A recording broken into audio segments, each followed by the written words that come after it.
Bismillah. Assalamualaikum warahmatullahi wabarakatuh.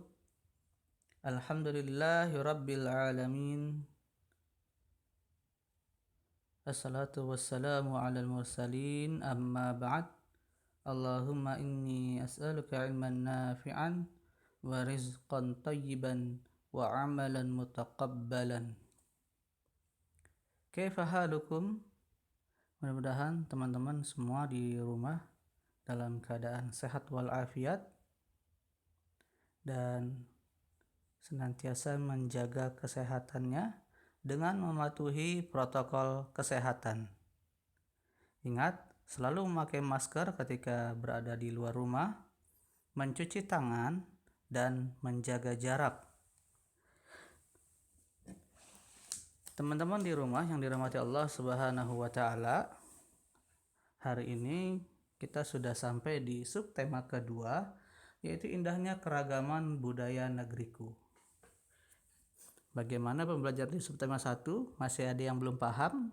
Jika ada yang belum mengerti tentang materi di subtema 1, silakan ditanyakan melalui forum Google Classroom, akan kita bahas bersama-sama. Nah, hari ini kita akan belajar tentang yang pertama adalah menemukan kata-kata sulit dan menentukan gagasan pokok setiap paragraf dalam teks. Dan yang kedua, melakukan percobaan listrik statis. Mari kita langsung saja menuju ke pembelajaran kita pada hari ini.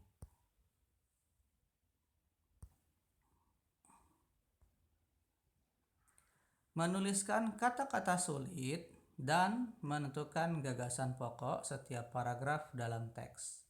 Bacalah teks warisan leluhur suku Kajang dalam buku. Yuk kita baca bersama-sama ya untuk teks warisan leluhur suku Kajang. Suku Kajang tinggal di pedalaman Kabupaten Bulukumba, Sulawesi Selatan. Mereka dapat dikenali melalui pakaian mereka yang mereka pakai, yakni baju serba hitam.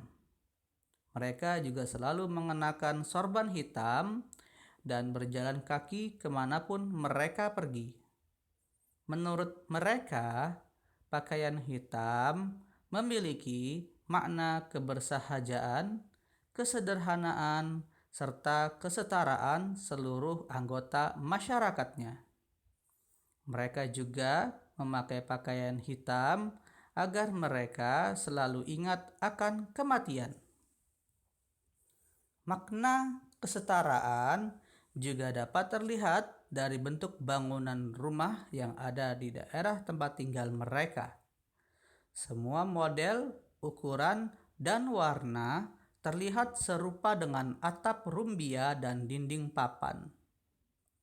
Sebuah rumah berdinding bambu hanya dimiliki oleh pemimpin mereka yang disebut dengan Amatoa. Mereka memegang teguh tradisi nenek moyang, yakni papasang, yang artinya hidup sederhana.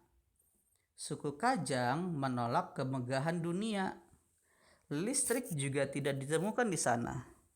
Masyarakat suku Kajang menolak kehadiran listrik di daerah mereka tinggal. Menurut mereka, listrik merupakan bagian dari bentuk kemewahan dunia. Mereka tidak menggunakan peralatan elektronik apapun karena bagi mereka modernisasi dapat menghalangi hubungan dengan para leluhur. Suku Kajang terbagi menjadi dua, yakni suku Kajang dalam yang tinggal hanya di dusun Benteng, sementara suku Kajang luar tersebar di 7 desa di Bulukumba. Sekalipun terbagi dua, tidak ada perbedaan antara dua suku ini. Sejak dahulu hingga kini, mereka selalu berpegang teguh pada ajaran leluhur dalam menjaga keseimbangan hidup dengan alam. Kita jawab pertanyaannya ya berdasarkan bacaan tersebut. Yang pertama, apakah makna dari papasang? Nah, teman-teman bisa dapati di paragraf kedua di bagian tengah ya, ada kata yang diberi garis miring gitu, papasang, yang artinya hidup sederhana. Mengapa kita tidak dapat menemukan listrik di daerah kediaman suku Kajang? Ini sama ya, bisa kita temukan di paragraf kedua setelah kata papasang itu ada di mana suku Kajang menolak kehadiran listrik di daerah tersebut ya. Kenapa? Karena listrik merupakan bagian dari bentuk kemewahan dunia. Menurutmu, apa yang akan terjadi jika suku Kajang menerima kehadiran modernisasi di daerahnya? Nah, kalau menurut Bapak, jika suku Kajang menerima kehadiran modernisasi daerahnya, maka akan terjadi kepunahan dari suku Kajang itu sendiri. Maksud kepunahannya adalah kepunahan dari segi adat istiadatnya. Ya, meskipun ya Allah Subhanahu wa taala memberikan kita nikmat ya teman-teman ya, bukan berarti kita harus menolak nikmat tersebut.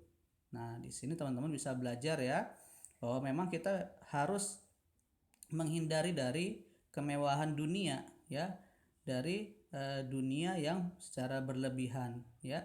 Tetapi setiap nikmat yang Allah berikan tetap harus kita syukuri ya teman-teman ya. Nah, bagaimana menurut pendapat teman-teman? Silakan disampaikan lewat forum ya, forum Google Classroom. Silakan kita nanti diskusikan bersama-sama. Nah, ini tugas teman-teman ya. Tuliskan 5 kosakata baru yang menurutmu sulit dan cari maknanya di Kamus Besar Bahasa Indonesia dan kumpulkan di buku saku ya teman-teman. Ya, kumpulkan di buku saku. Masukkan 5 kosakata ini di buku saku yang sudah dibuat di pembelajaran 4 kemarin ya, ditulis di situ. Ditambahin lagi 5 kosakatanya. Oke. Tentukan pokok pikiran tiap paragraf yang ada di dalam teks tersebut ya. Kita bisa lihat di sini teman-teman. Kita bisa ambil dari apa? Dari kalimat pertamanya ya. Yang pertama dari paragraf pertama itu kalimat pertama tentang suku Kajang yang tinggal di pedalaman Kabupaten Bulukumba, Sulawesi Selatan. Terus diberikan penjelasan pendukung tentang suku Kajang. Kemudian pada paragraf kedua itu adalah tentang makna kesetaraan ya. Makna kesetaraan. Kesetaraan dalam hal apa? Dijelaskan di situ semua, dalam hal model ukuran, dalam bangunan rumah, dalam hal masalah listrik ya, menolak kebangan dunia semua setara ya. Kemudian pada paragraf ketiga di sini dijelaskan tentang suku Kajang terbagi dua ya, dari situ dijelaskan tentang Kajang dalam dan Kajang luar. Nah, selanjutnya kita akan pelajari masih tentang menuliskan kata-kata sulit dan menentukan gagasan pokok setiap paragraf dalam teks, tetapi kita akan pelajari tentang suku yang berbeda teman-teman ya. Suku yang berbeda yaitu tentang suku Baduy. Ya, kita baca ya. Kearifan lokal suku Baduy. Dari sekian banyak suku yang berupaya mempertahankan kearifan lokal serta adat istiadatnya, tidak lengkap jika kita tidak mempelajari suku Baduy. Suku Baduy terbagi atas suku Baduy dalam dan luar, yang hingga kini masih memegang teguh nilai kepercayaan dari para leluhurnya. Suku Baduy merupakan masyarakat etnis Sunda yang hidup selaras dengan alam di wilayah Banten, tepatnya di Desa Kanekes, Kabupaten Lebak. Suku Baduy luar masih memegang adat istiadat dan tradisi. Akan tetapi dalam kesehariannya sudah berinteraksi dengan masyarakat yang berasal dari luar suku Baduy.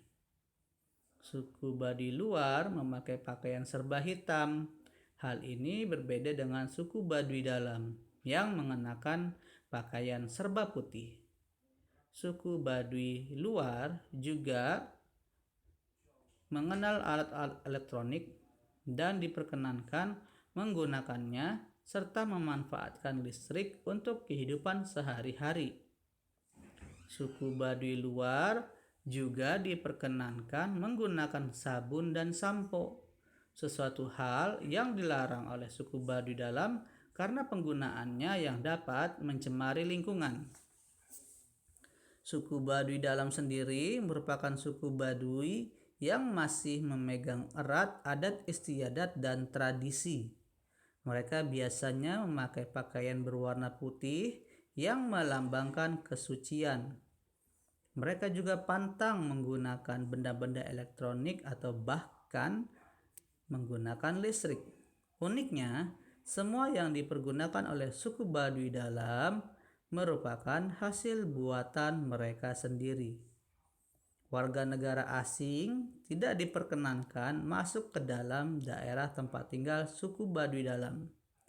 Pengunjung pun tidak diperkenankan mengambil foto suku tersebut. Hingga saat ini, masyarakat Baduy tidak menggunakan transportasi apapun dan hanya berjalan kaki untuk bepergian.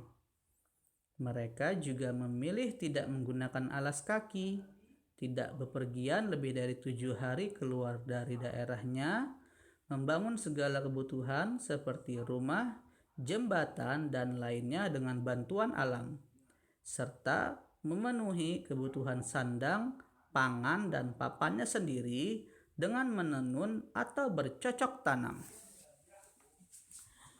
Nah, selanjutnya yuk kita jawab pertanyaan-pertanyaannya. Apakah yang membedakan antara suku Baduy Dalam dan luar? Yang pertama kita bisa lihat di sini adalah pakaiannya. Ya. Pakaiannya kalau Baduy Dalam menggunakan pakaian putih, sedangkan Baduy luar menggunakan pakaian hitam. Kemudian tempat tinggalnya pun berbeda ya teman-teman ya. Dan interaksi dengan masyarakatnya pun berbeda. Suku Baduy luar mau ya berinteraksi dengan masyarakat ya sekitar, sedangkan Baduy Dalam tidak berkenan untuk berinteraksi dengan masyarakat sekitar. Nah, kira-kira apa lagi ya perbedaannya? Teman-teman bisa ya mencari informasinya bisa melalui buku, internet, atau bertanya kepada orang tua di rumah. Ya. Yang kedua, di manakah kita dapat menemukan suku Baduy Dalam dan luar? Ya, ini ada di paragraf pertama, yaitu tepatnya di Desa Kanekes, Kabupaten Lebak, Provinsi Banten. Tuliskan satu bentuk adat istiadat suku Baduy yang menarik bagimu dan jelaskan alasanmu. Ya, kira-kira ada tidak ya adat istiadat suku Baduy yang teman-teman ketahui? Kalau ada, silakan tuliskan saja ya. Tidak perlu dikumpulkan.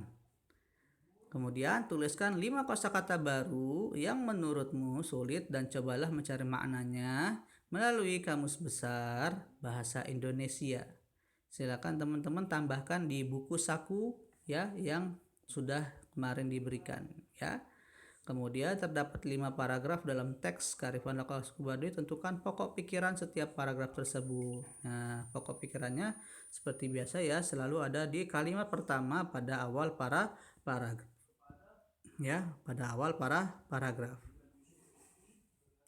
Bisa teman-teman nanti cari ya, garis bawahi kalimat pertama pada setiap paragraf. Nah, kemudian di sini kita diminta untuk mencari persamaan antara suku Kajang ya dan juga suku Baduy. Persamaan dan perbedaannya. Kira-kira teman-teman bisa mencarinya?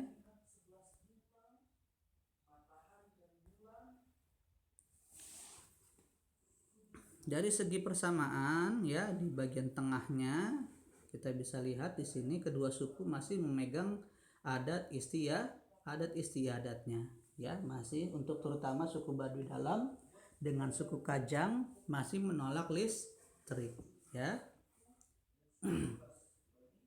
Kemudian perbedaannya banyak sekali ya teman-teman ya. Untuk suku Baduy Dalam dengan suku Kajang memiliki pakaian berbeda yaitu hitam dan putih, sedangkan suku Kajang dan suku Baduy luar sama-sama menggunakan pakaian hitam. Kemudian suku Baduy luar ya dengan kajang berbeda. Kalau baduy luar ya masih berinteraksi dengan masyarakat, sedangkan kajang dan baduy dalam ya sama-sama tidak mau berinteraksi dengan masyarakat. Kira-kira apa lagi ya? Silakan teman-teman tambahkan ya, dan tidak perlu dikumpulkan ya.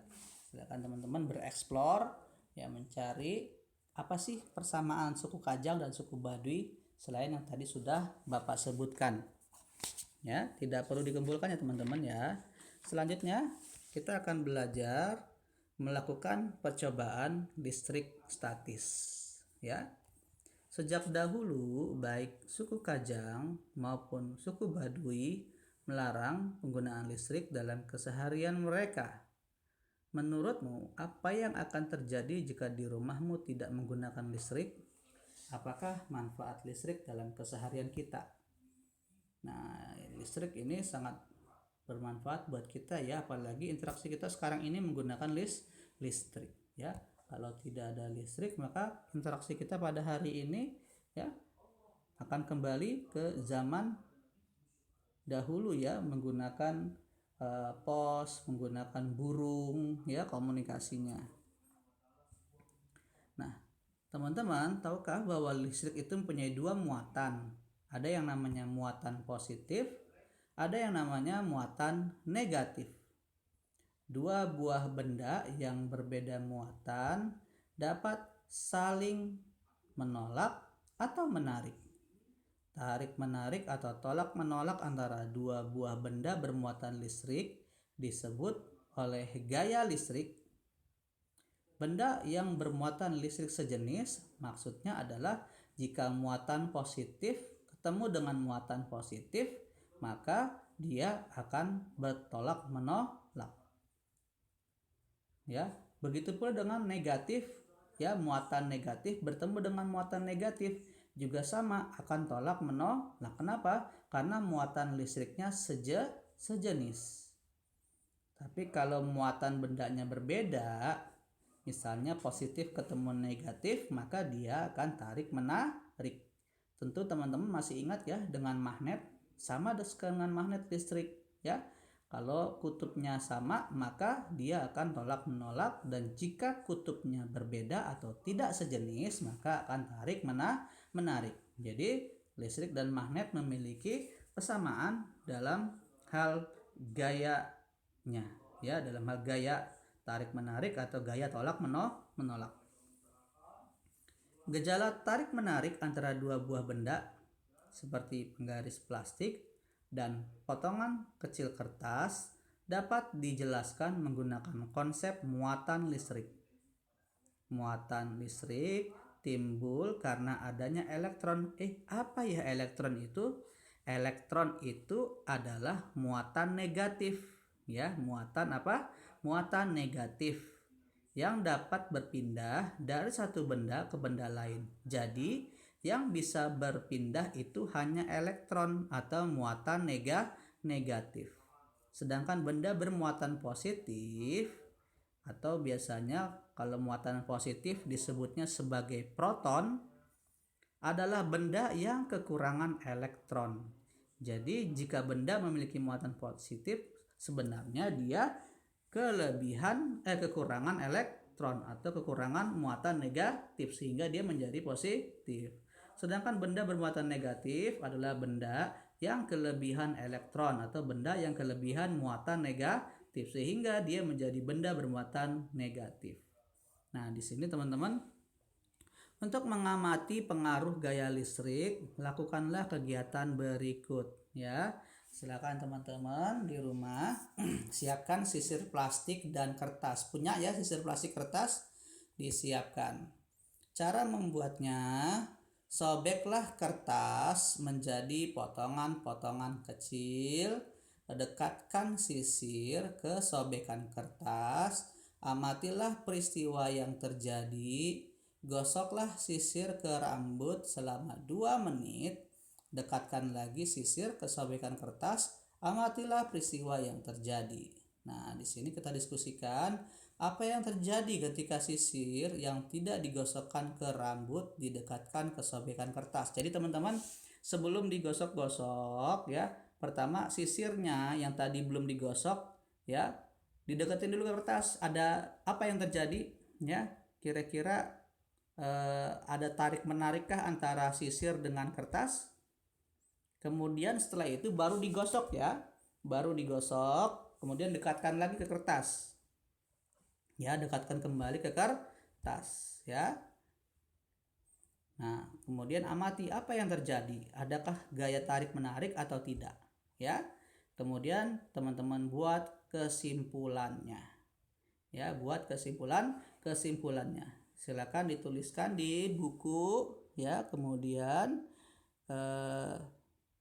pertanyaan ini dijawab ya, ditulis ya, prosedurnya ditulis semua, listrik statis siapkan apa saja, cara membuat ini semua ditulis, kemudian diskusinya ya, jawabannya ditulis. Nah, nanti foto kirim ke Google Classroom ya, tidak perlu untuk videonya, nggak perlu ya, tidak perlu teman-teman buat videonya. Kira-kira teman-teman apa jawabannya ya? Kalau bisa teman-teman lakukan ya, supaya apa? Supaya memiliki pengalaman. Insya Allah kalau kita belajarnya dengan cara praktik itu akan lebih menjadikan pengalaman belajar kita lebih kaya.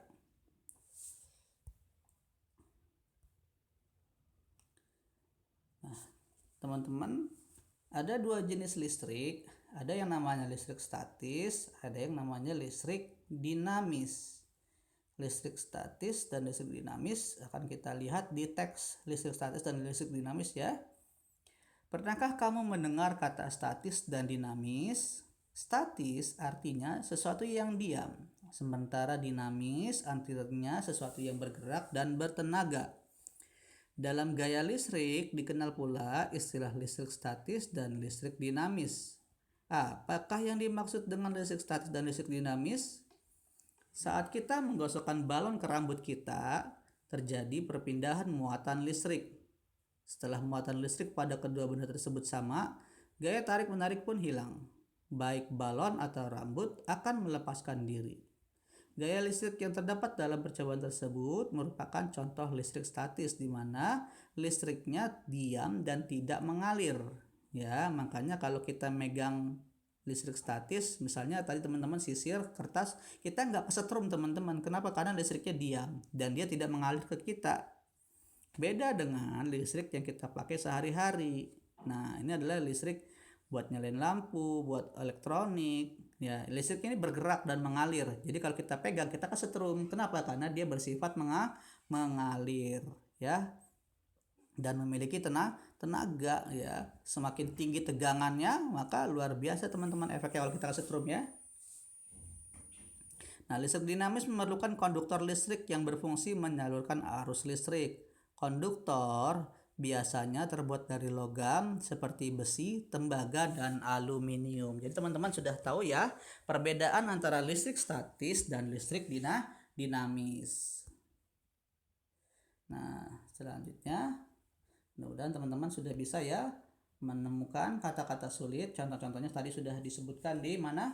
Di buku saku ya, teman-teman masukkan. Kemudian percobaan listrik statis tadi sudah teman-teman lakukan ya. Jangan lupa dilakukan oleh teman-teman dan kirim. Nah, perbedaannya listrik statis dan listrik dinamis mudah-mudahan sudah mengerti. Nah, demikian teman-teman, kita lanjut ke pembelajaran berikutnya. Disiapkan ya. Terima kasih. Assalamualaikum warahmatullahi wabarakatuh.